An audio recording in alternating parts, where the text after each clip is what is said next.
अभी जो है छठ पूजा का आ रहा है सीजन, इसमें हमारे बिहार वासी लोग जो है छठ पूजा करते हैं। इस छठ पूजा में जो है लगभग 2 या 3 दिन उपवास रखते हैं, जिसमें जल भी नहीं लेते हैं, यानी पानी भी नहीं पीते हैं। इसमें क्या है, 2 दिन बाद जब कुछ खाते हैं तो उनको क्या हिदायत दी जाती है कि आप गर्म चीज का सेवन करें, क्योंकि जब आप 2 दिन नहीं खाइएगा तो गला जो होता है वो सूख जाता है। ठीक है, और गला सूखने के बाद अगर छठ पूजा का सबसे प्रसिद्ध पकवान जो है ठेकुआ, अगर 2 दिन बाद अगर ठेकुआ सेवन कर रहे हैं तो उससे गला छिल जाएगा, और गला छिल जाएगा तो ये गला छिल जाएगा तो समझिए कि ये घाव भरने में बहुत ही परेशानी होगी, और इससे भी कई लोगों को कैंसर हो गया है। हेलो दोस्तों, तो आप सब कैसे हैं? आज का सबसे महत्वपूर्ण टॉपिक जो पढ़ेंगे हम लोग कैंसर के बारे में, जो अब सभी लोग जानते हैं कि सबसे खतरनाक बीमारी जो है कैंसर है। और कैंसर एक ऐसा बीमारी हो जो हो जाने के बाद शायद कुछ ही लोग जीवित रहते हैं, यानी 100% में से 70% लोग जो है उनकी मृत्यु हो जाती है, 30% बच पाते हैं। तो एक एक करके हम लोग सभी टॉपिक के बारे में चर्चा करेंगे। सबसे पहले देखते हैं ट्यूमर। ट्यूमर के अध्ययन को बोलते हैं ऑन्कोलॉजी। ट्यूमर्स 2 प्रकार के होते हैं, पहला जो होता है बेनाइन ट्यूमर और दूसरा होता है मैलिग्नेंट ट्यूमर। बेनाइन ट्यूमर जो होता है सबसे नॉर्मली ट्यूमर होता है, जिसको बाइसिजेरियन यानी ऑपरेशन के द्वारा या रेडियोथेरेपी बहुत सारे विधियों द्वारा जो है इसको रिमूव किया जा सकता है। लेकिन मैलिग्नेंट ट्यूमर जो है, इस ट्यूमर से मनुष्य की मृत्यु तक हो जाती है, यानी इससे बचना जो है नामुमकिन है। यहां पे देखिए, कैंसर होने की सबसे ज्यादातर जो संभावना होती है लीवर में होती है। अत्यधिक हमारे समाजों में देखते होंगे कि दारू शराब जो ज्यादातर सेवन करते हैं, तंबाकू गुटखा खाते हैं, जिनके कारण गलफर में कैंसर हो जाता है। आप लोगों ने हर टीवी के एड में देखे होंगे या किसी भी मूवी को शुरू होने से पहले देखे होंगे कि हरियाणा के मुकेश हराने ने कैंसर से पीड़ित थे, जो उन्होंने सबसे ज्यादातर गुटखा खाया था। और बहुत लोगों की गुटखा खाने की आदत है कि रात को खाएंगे और गले के पास दबा करके वो सोए रह जाएंगे। ठीक है, तो सबसे ज्यादातर जो है कैंसर होने की संभावना जो होती है वो लीवर में होती है, और सबसे कम जो होता है संभावना वो ब्रेन में होता है, क्योंकि ब्रेन में कैंसर नहीं होता है, ब्रेन में ट्यूमर होता है। और वो ट्यूमर ही इतना खतरनाक होता है कि उस ट्यूमर को फट जाने के बाद ब्रेन डेड यानी मनुष्य की मृत्यु हो जाती है। तो ब्रेन में क्या होता है जी? ब्रेन में ओनली ट्यूमर होता है, ब्रेन में कैंसर नहीं होता। अब देखिए, सबसे ज्यादातर जो कैंसर जो होते हैं, कैंसर होते क्यों हैं? तो आवश्यकता से अधिक जो है कोशिका का विभाजन कैंसर का रूप होता है। जैसे मान लीजिए उदाहरण के तौर पे, भूख है, आप 4 रोटी खाते हैं, उसके बदले अगर आपको 8 रोटी दे दिया जाए तो क्या होगा? आपके पेट में अनपच हो जाएगा, गैस बनेगी, वोमिटिंग होगा और बहुत सारी समस्याओं का सामना करना पड़ जाएगा। तो इस प्रकार से जो है, और मान लीजिए यहां शरीर पे कोई एक सेल टूट गया, कोई एक जगह फोड़ा फुसरी या घाव हो गया, वहां पे जो है 100 सेल की जरूरत है। कितने सेल? 100 सेल की जरूरत है। अब यहां पे जो है 1 लाख कोशिकाओं का निर्माण हो गया। ठीक है, यानी 100 कोशिका की आवश्यकता थी और उस जगह जो है 1 लाख कोशिका का निर्माण हो गया। तो आप जानते होंगे कि जैसे मान लीजिए आवश्यकता से अधिक जब कोशिका का निर्माण हो जाएगा तो वहां पे गांठ बन जाएगा, और गांठ जो बन जाता है तो वहां पे सूजन हो जाता है, यानी फूल जाता है, जिसको कहते हैं ट्यूमर। और वही ट्यूमर धीरे धीरे फट जाता है और कैंसर का रूप ले लेता है और धीरे धीरे पूरे शरीर में फैल सकता है। इसलिए कुछ ऐसे अंग है जहां पे कैंसर होता है तो उस अंग को काट कर हटा दिया जाता है। जैसे मान लीजिए हाथ में कैंसर हो गया, पैर में कैंसर हो गया, तो इस अंग को शरीर से अलग कर दिया जाता है। और कैंसर का सबसे प्रमुख स्टेज जो होता है वो ट्यूमर ही होता है। ट्यूमर के बाद जो है घाव होता है और घाव से जो है कैंसर बन जाता है। यहां पे हम लोगों ने ऊतक के आधार पे जो है 5 भागों में बांटा है कैंसर को, जिसको कहते हैं सार्कोमा, लिम्फोमा, कार्सिनोमा, लाइपोसा और ल्यूकीमिया। अब एक एक करके सभी के बारे में हम लोग पढ़ेंगे कि सार्कोमा क्या है, लिम्फोमा क्या है, कार्सिनोमा क्या है, लाइपोसा क्या है और ल्यूकीमिया क्या है। ठीक है, हमारे देश भारत में लगभग 70% लोग कैंसर से उनकी मृत्यु होती है और 30% लोग ही उससे बच पाते हैं। अब यहाँ पे देखिए सारकोमा, सारकोमा जो होता है, अगर किसी व्यक्ति को कैंसर बोन में हुआ यानी अस्थि हड्डी में हो गया, ठीक है, या चर्बी में हो गया, तो उसको बोलेंगे सारकोमा, ठीक है, इसको क्या बोलेंगे, सारकोमा। दूसरा लिम्फोमा, लिम्फोमा क्या होता है, तो जो कैंसर लसिका ग्रंथि, लसिका में जो है चिपचिपा पदार्थ होता है, जो आपको पिछले वीडियो में हमने लसिका के बारे में टोटल बता दिया है, और अगर आप नहीं देखे होंगे तो आप खोज सकते हैं या नीचे डिस्क्रिप्शन में हम लिंक भी डाल देंगे। तीसरा जो है कार्सिनोमा, कार्सिनोमा जो होता है त्वचा संबंधित, यानी त्वचा में जो अगर कैंसर होता है तो उस रोग को कहेंगे कार्सिनोमा।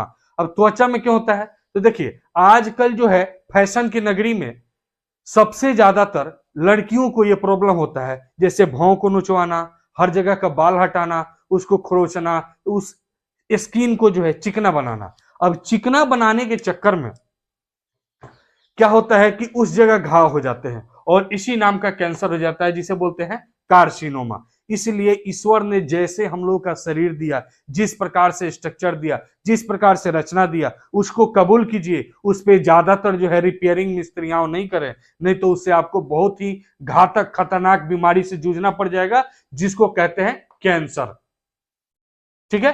तो उसको बोलते हैं, जो त्वचा पे कैंसर होता है उसको बोलते हैं कार्सिनोमा।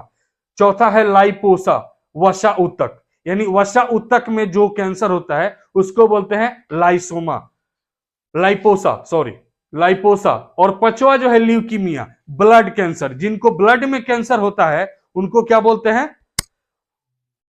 ल्यूकीमिया, ठीक है, उसको क्या बोलते हैं, ल्यूकोमिया। जो ब्लड में कैंसर होता है, ब्लड कैंसर बहुत रेयर केस में किसी किसी को होता है और किसी गरीब व्यक्ति को तो होगा ही नहीं। क्यों नहीं होगा, क्योंकि ब्लड को चेंज करने में इतनी ज्यादा कॉस्ट लगता है कि एक आम आदमी के लिए पॉसिबल नहीं है कि हर महीने या 2 महीने या 15 डेज, जिस प्रकार के उस अकॉर्डिंग टू सिचुएशंस उसको चेंज करते रहे। चेंज करना बहुत ही मुश्किल है। तो इस प्रकार से वो हर महीने 2 महीने पे अपना ब्लड चेंज कराते रहते हैं, जो लोग ब्लड कैंसर से पीड़ित है। तो हम आप सभी भाइयों को यही कहेंगे कि किसी भी प्रकार का मादक पदार्थ जैसे दारू, शराब, गुटखा, बीड़ी, सिगरेट इत्यादि का सेवन न करें। ये आपका जान ले सकता है और आपका जान लेकर ही नहीं, आपके परिवार के दुख संकट सारा कुछ जो है उड़ेल देगा। एक गुटखा जो आप 5 रुपए या 10 रुपए का खाते हैं, उससे आपके पूरे परिवार की जिंदगी बर्बाद हो सकती है। इसलिए आज से ही हम गुटखा खाना छोड़ देंगे। आज से शराब पीना, धूम्रपान, स्मोकिंग, सिगरेट पीना, ये सब चीज छोड़ देंगे। और बाकी अत्यधिक मात्रा में हम देखते हैं हमारे कॉलेज के जो स्टूडेंट हैं, स्कूल के जो बच्चे हैं, वो ज्यादातर इधर उधर छिप छिप कर पीते हैं, जो बहुत ही ज्यादा खतरनाक है। सिगरेट, सिगरेट तो जिसे मान लीजिए बहुत लोग स्टाइल में दिखाने के लिए पीते हैं, कुछ लोग इनके आदी होते हैं, लेकिन ये नहीं समझते हैं कि वो धुआं जो है, स्मोक, आपके फेफड़े को क्या हालत कर देता है, क्या हालत कर, इतना बुरा हालत कर देता है कि फिर आप सोच नहीं सकते हैं। चलिए कोई बात नहीं। तो देखिए ये बच्चों जो होते हैं ना, बच्चे में कैंसर जो होता है, देखिए हमारे सेल में जो होते हैं उसको, हमारे सेल में होते हैं सेंट्रोसोम, ठीक है, मानव सेल में होते हैं सेंट्रोसोम, और सेंट्रोसोम हमारे ब्रेन जो होते हैं, इन्हें 2 प्रकार की सेल से बना होता है। ब्रेन 2 प्रकार के सेल से बना होता है, पहला है न्यूरॉन सेल और दूसरा है ग्लियल सेल। जो न्यूरॉन सेल होते हैं वो 90% इनकी मात्रा होती है और ग्लियल सेल जो होता है वो 10% होता है। तो न्यूरॉन सेल में जो है क्रोमोसोम जो है नहीं पाया जाता है, इसलिए ब्रेन में कैंसर नहीं होता है। और क्रोमोसोम का जो डिवीजन होता है यानी विभाजन, वो बच्चों में अच्छे तरीके से होता है। जैसे छोटे छोटे बच्चे देखिएगा, कुछ ऐसे बच्चे हैं जो ज्यादा फुर्तीला होते हैं, खेलते खेलते कहीं गिर जाते हैं, कट छट जाता है, छिल जाता है, फिर धीरे धीरे उनका सही हो जाता है। क्यों? क्योंकि उनका सेंट्रोसोम जो है, सेंट्रोसोम वो प्रॉपर विभाजन हो रहा है। और जैसे जैसे उम्र बढ़ता गया तो सेंट्रोसोम का विभाजन जो है वैसे वैसे कम होता जाता है। तो अगर कहीं गिर गए, छिल गए और उसका विभाजन नहीं हो पाया तो वही धीरे धीरे घाव बन जाएगा, और घाव बनते बनते एक प्रकार से जो है कैंसर का रूप ले लेगा। अब देखिए एक इंपॉर्टेंट पॉइंट याद आ गया, अभी जो है छठ पूजा का आ रहा है सीजन, इसमें हमारे बिहार वासी लोग जो है छठ पूजा करते हैं। इस छठ पूजा में जो है लगभग 2 या 3 दिन उपवास रखते हैं, जिसमें जल भी नहीं लेते हैं, यानी पानी भी नहीं पीते हैं। इसमें क्या है, 2 दिन बाद जब कुछ खाते हैं तो उनको क्या हिदायत दी जाती है कि आप गर्म चीज का सेवन करें, क्योंकि जब आप 2 दिन नहीं खाइएगा तो गला जो होता है वो सूख जाता है। ठीक है, और गला सूखने के बाद अगर छठ पूजा का सबसे प्रसिद्ध पकवान जो है ठेकुआ, अगर 2 दिन बाद अगर ठेकुआ सेवन कर रहे हैं तो उससे गला छिल जाएगा, और गला छिल जाएगा तो ये गला छिल जाएगा तो समझिए कि ये घाव भरने में बहुत ही परेशानी होगी, और इससे भी कई लोगों को कैंसर हो गया है। ठीक है, तो इसलिए छठ पूजा में जो लोग छठ पूजा का व्रत करते हैं उन लोगों को मैं ये सूचना देना चाहता हूं कि वो सबसे पहले नरम वस्तुएं जैसे चाय, केला, नरम नरम चीजें खाएं, कड़ा चीजें ना खाएं। अदरक थोड़ा पका करके सेवन करेंगे वो भी काफी लाभदायक होता है। उसके बाद धीरे धीरे हल्का हल्का भोजन कर सकते हैं ताकि गर्दन में छीलन ना हो, यानी ना छील सके। ठीक है, तो अब हम लोग जो है बच्चे जैसे जैसे उम्र बड़े होते हैं तो उनमें क्या होता है, यहाँ पे सेंट्रोसोम की विभाजन जो है स्लो हो जाता है उम्र बढ़ने के साथ साथ। जैसे आप लोग देखे होंगे छोटे बच्चे जो होते हैं कभी कल खिलाने में या कभी पलंग से चौकी से नीचे गिर जाते हैं तो उनका हाथ टूट जाता है, हाथ टूट जाता है। अब वो हाथ जो है लगभग 10 डेज में जुड़ जाता है, और वहीं कोई बुढ़ा आदमी 70 साल या 80 साल का उनका हड्डी टूटे तो लगभग 1 साल में भी नहीं जुड़ पाता है। क्यों नहीं जुड़ पाता है? क्योंकि उनकी जो है अस्थि यानी हड्डियां जो है वो कैल्शियम खो जाती है उनकी, यानी कम हो जाती है, बहुत ही कम हो जाती है, और सेंट्रोसोम का विभाजन भी नहीं हो पाता है, रुक जाता है। इस कारण जो है हड्डियां प्रॉपर नहीं जुड़ती है।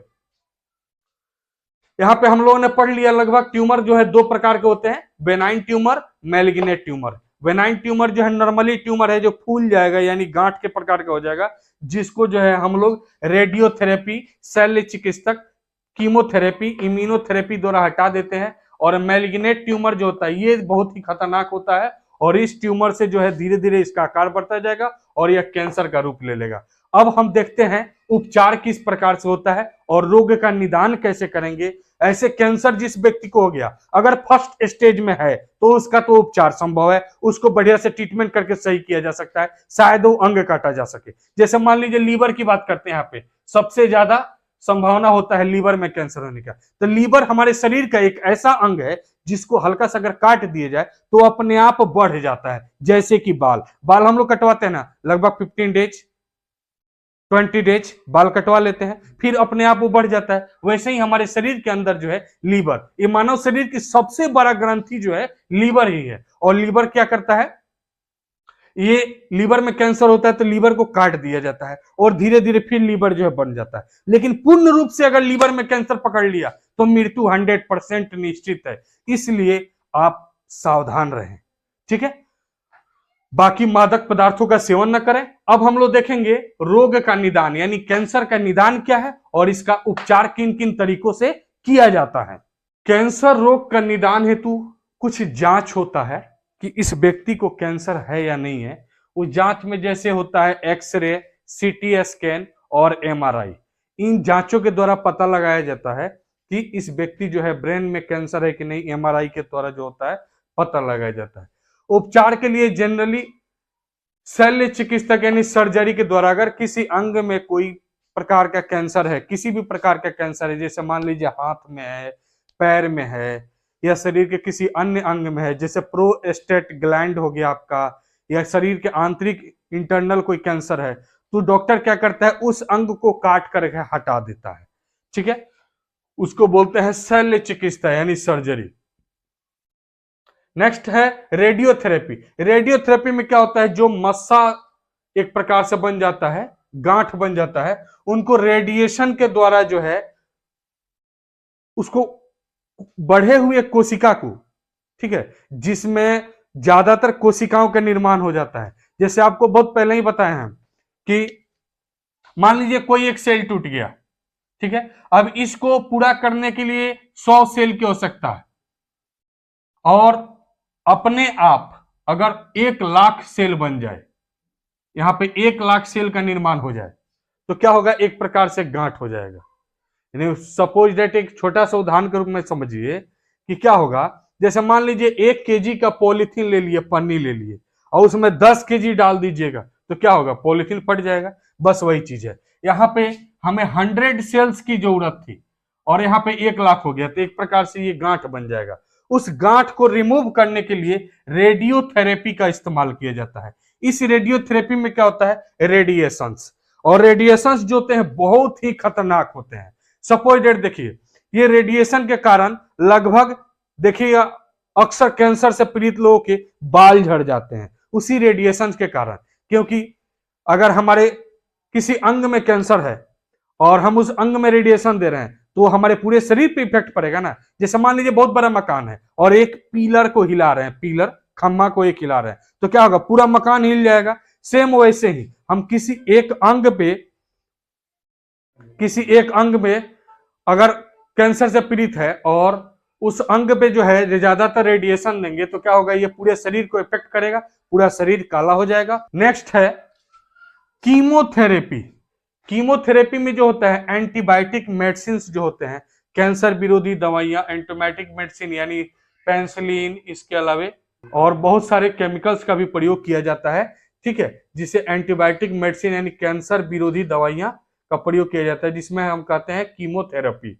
और इम्यूनोथेरेपी में जो होता है नॉर्मली जो मेडिसिन प्रयोग करते हैं जैसे पैरासीटामोल, एरोएस्प्रिन, मॉर्फिन, डाइमॉर्फिन, इस प्रकार से जो बहुत सारे मेडिसिन का प्रयोग करते हैं जिससे कि कुछ हद तक जो है राहत मिलती है दर्द से, ठीक है, कुछ राहत मिलती है। ऐसे कैंसर से ग्रसित व्यक्ति को बचाना कुछ ही प्रतिशत संभव है, लेकिन हम 100 में 100% नहीं कर सकते हैं कि अगर कोई व्यक्ति कैंसर से ग्रसित है, वह कैंसर रोग से पीड़ित है और वो बच सकता है। वो भी डिपेंड करता है कि किस स्थान पे कैंसर है, किस जगह कैंसर हुआ है, शरीर के किस भाग में कैंसर हुआ है, इस पे डिपेंड करता है, ठीक है। तो आज हम लोग कैंसर के बारे में चर्चा किए और आप समझे कैंसर क्या चीज है, कैंसर कैसे कैसे हो सकता है। अब हम ये आपसे उम्मीद रखते हैं और आपसे एक विनती, आग्रह, निवेदन, रिक्वेस्ट सब कुछ कर रहे हैं कि इस वीडियो को देखने के बाद प्लीज फॉरवर्ड यानी शेयर कर दीजिएगा, ताकि आपके जो भी मित्र, सगे संबंधी सब किसी को पता चले कि कैंसर कैसे होता है, कैंसर रोग क्या है, ठीक है। फिर मिलेंगे, जय हिंद, धन्यवाद।